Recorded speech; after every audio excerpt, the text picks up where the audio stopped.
Hi everyone, in today's video I'll show you guys how you can change aspect ratio on Grok AI.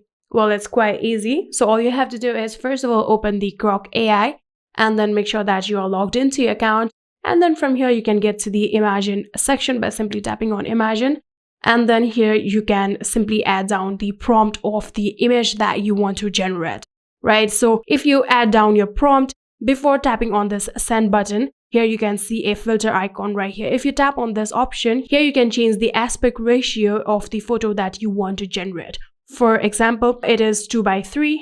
I can simply tap on 3:2 just like this, or 1:1, or 9:16, or 16:9. And just like this, if you have selected it, you can simply tap on this cross icon right here, and then you can tap on the send icon. And like that, you'll be able to change the aspect ratio in Grok AI. I hope this video was helpful to you guys. If it was, please do not forget to hit that subscribe button and like our video. Thank you so much for watching. See you in the next.